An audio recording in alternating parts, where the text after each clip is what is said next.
Hi all, നമ്മുടെ പുതിയൊരു വീഡിയോയിലേക്ക് എല്ലാവർക്കും സ്വാഗതം. സോ ഇന്ന് മാഗ്നിഫിക്കേഷനുമായിട്ട് റിലേറ്റ് ചെയ്തിട്ടുള്ള ഒരു പ്രോബ്ലം ആണ് നമ്മൾ ചെയ്യുന്നത്. മാഗ്നിഫിക്കേഷൻ എങ്ങനെ പെട്ടെന്ന് കണ്ടുപിടിക്കാം എന്നുള്ള ഒരു ഷോർട്സ് നമ്മൾ ചെയ്തിട്ടുണ്ട്. അപ്പൊ അതൊന്ന് വാച്ച് ചെയ്തിട്ട് വേണം ഈ പ്രോബ്ലത്തിലേക്ക് വരാൻ. അപ്പൊ നിങ്ങൾക്ക് കുറച്ചും കൂടെ ഈസി ആയിട്ട് കിട്ടും. എന്താണ് question? The magnification of the image formed by a lens is plus 0.5. അതായത് ഏതോ ഒരു ലെൻസ്, ആ ലെൻസ് ഫോം ചെയ്തിട്ടുള്ള ഉണ്ടാക്കിയിരിക്കുന്ന ഇമേജിന്റെ അഥവാ പ്രതിബിംബത്തിന്റെ മാഗ്നിഫിക്കേഷൻ പ്ലസ് 0.5 ആണ്.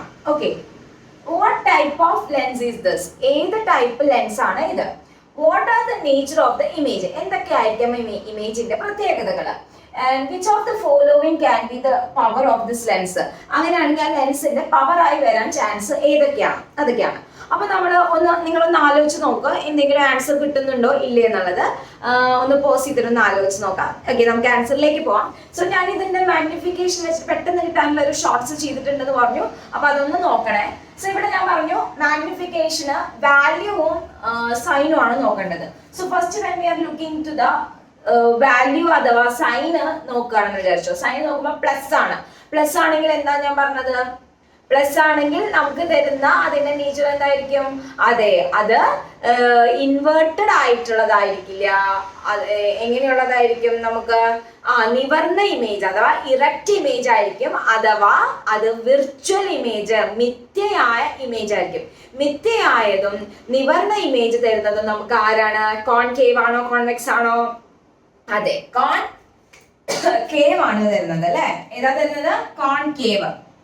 സോ ഏത് ലെൻസ് മക്കളെ? കോൺകേവ് ആണ്. ഓക്കെ, അപ്പൊ അങ്ങനെയാണെങ്കിൽ ചോദിച്ചിട്ടുണ്ട് നേച്ചർ എഴുതാൻ അറിയില്ലേ? നേച്ചർ എന്ന് പറഞ്ഞാൽ സ്വഭാവങ്ങള് ഏതൊക്കെയാ?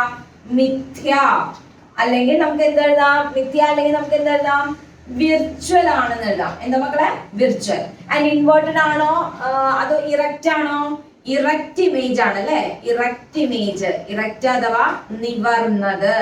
ഓക്കെ, അപ്പൊ നമുക്ക് എന്ത് കിട്ടി? നമുക്ക് അതിന്റെ നേച്ചർ കിട്ടി. ആൻഡ് അടുത്ത question, which of the following can be the power of the lens? This lens, ഈ ലെൻസിന്റെ പവർ ആവാൻ സാധ്യതയുള്ള വാല്യൂസ് ഏതൊക്കെയാ? Plus 0.5D, minus 0.5D, 10D, plus 5D. ഈ 10ഡിയുടെ ഫ്രണ്ടിൽ പ്ലസ് ഇട്ടില്ലെങ്കിൽ അത് എന്താ അർത്ഥം? പ്ലസ് തന്നെയാണ്. പവർ കോൺകേവിൻ്റെതാണെങ്കിൽ അത് നെഗറ്റീവ് ആയിരിക്കും. പവർ പോസിറ്റീവ് ആണെങ്കിൽ അത് ആരാ? കോൺവെക്സ് ആയിരിക്കും. ഓക്കെ, അപ്പോ ഇതിൽ ഏതാ ആൻസർ വരിക? മൈനസ് ആണ്. ആർക്ക് വരിക? കോൺകേവിന്. അപ്പൊ മൈനസ് 0.5D ആണ് വരിക. സോ പവറിന്റെ ഇതും കൂടെ ഞാനൊരു ഷോർട്ട് ആയിട്ട് ഇടാം, എങ്ങനെ പെട്ടെന്ന് മനസ്സിലാക്കാനുള്ളത്. ഒന്നുമില്ല, പവറിൻ്റെത് പ്ലസ് ആണ് വരുന്നതെങ്കിൽ അതെന്താണ്? അത് കോൺവെക്സ് ലെൻസിന്റെ പവർ ആയിരിക്കും. മൈനസ് ആണ് വരുന്നതെങ്കിൽ അത് കോൺകേവിന്റെ ആയിരിക്കും. അപ്പൊ ഈ ഒരു ക്വസ്റ്റ്യൻ കിട്ടി എന്ന് വിചാരിക്കുന്നു. ഓക്കെ, നമുക്ക് അടുത്ത ക്വസ്റ്റ്യനിലേക്ക് പോവാം അല്ലെ. The power of a lens is plus 0.25 diopter.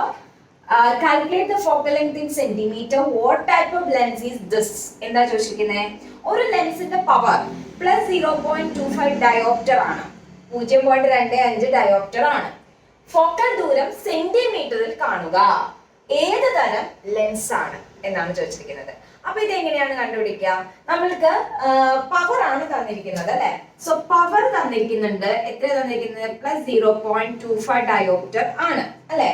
ഈ പവറില് പോസിറ്റീവ് ആണെങ്കിൽ അത് ഏത് തരം ലെൻസ് ആണ്? കോൺവെക്സ് ലെൻസ് ആണ്. സോ പവർ കാണുമ്പോൾ അത് ചിലപ്പോൾ പോസിറ്റീവ് ആവാം, ചിലപ്പോൾ നെഗറ്റീവ് ആവാം. പോസിറ്റീവ് ആണെങ്കിൽ അവൻ ആരാ? കോൺവെക്സ്. ആരാ മക്കളെ? കോൺവെക്സ്. എക്സ് എഴുതുമ്പോൾ കണ്ട എക്സ് ഇങ്ങനെയല്ലേ എഴുതുക, അപ്പൊ അത് പോസിറ്റീവ് എന്നല്ല ചെയ്ത്. പവർ ആണെങ്കിൽ കോൺവെക്സ് പോസിറ്റീവ്, കോൺകേവിനാണ് നെഗറ്റീവ്. അപ്പൊ ഒരു കാര്യം മനസ്സിലായി, ഇത് ഏത് ലെൻസ് ആണെന്ന് മനസ്സിലായി. യെസ്, കറക്റ്റ് ആണ്. ഏതാണ്? കോൺവെക്സ് ലെൻസ് ആണെന്ന് മനസ്സിലായി. അപ്പൊ ഇതിന്റെ ആൻസർ കിട്ടി. ഇത് ഏതാണ്? കോൺവെക്സ് ലെൻസ് ആണെന്ന് മനസ്സിലായി. ഇനി ചോദിച്ചിരിക്കുന്ന ഒരു ലെൻസിന്റെ പവർ ഇത്രയാണെങ്കിൽ അതിന്റെ ഫോക്കൽ ദൂരം കണ്ടുപിടിക്കണം.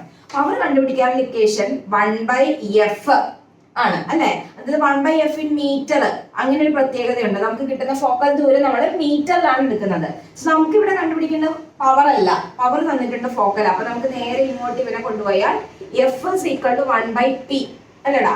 സോ നമുക്ക് എന്ത് വേണം? 1/p എത്രയാ തന്നിരിക്കുന്നത്? 0.25.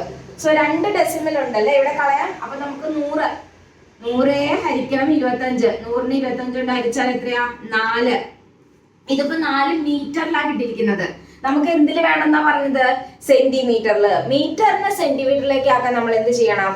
യെസ്, അപ്പൊ നമുക്ക് 400 സെന്റിമീറ്റർ എന്ന് വരും അല്ലെ.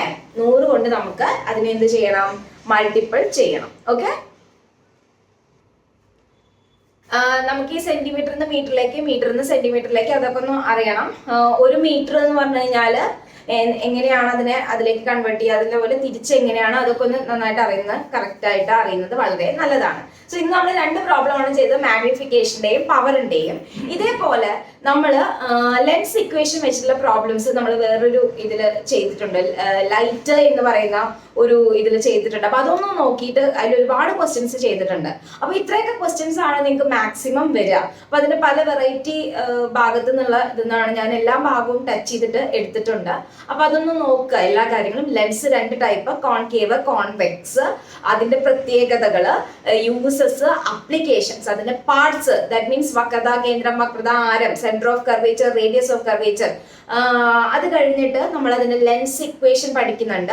1/f = 1/v - 1/u. അതിൽ u എന്താ, v എന്താ, f എന്താ.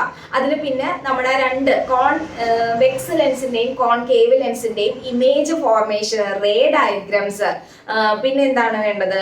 അത് കഴിഞ്ഞിട്ട് നമ്മൾ പവർ പഠിക്കുന്നുണ്ട്, മാഗ്നിഫിക്കേഷൻ, നമ്മുടെ മൈക്രോസ്കോപ്പ്, ടെലിസ്കോപ്പ്. അപ്പൊ ആ കാര്യങ്ങൾ വളരെ കൃത്യമായിട്ട് പഠിക്കുക. ഇതിന് ടോപ്പിക്കുകൾ ഡൗട്ട് ഉണ്ടെങ്കിൽ നിങ്ങൾ കമന്റ് ചെയ്ത് കഴിഞ്ഞാൽ ഞാൻ ആ ടോപ്പിക്ക് മാത്രമായിട്ട് നമ്മൾ എടുത്തു തരുന്നതാണ്. ഓക്കെ, സോ വേറൊരു ചാപ്റ്ററിന്റെ ഇതേപോലത്തെ ഒരു റിവിഷൻ ക്ലാസ്സുമായിട്ട് നമുക്ക് കാണാം. അതുവരെ എല്ലാവരും നല്ല കുട്ടികളായിട്ട് പഠിക്കുക. റിവിഷൻ നന്നായിട്ട് മുന്നോട്ട് പോകട്ടെ. ബൈ.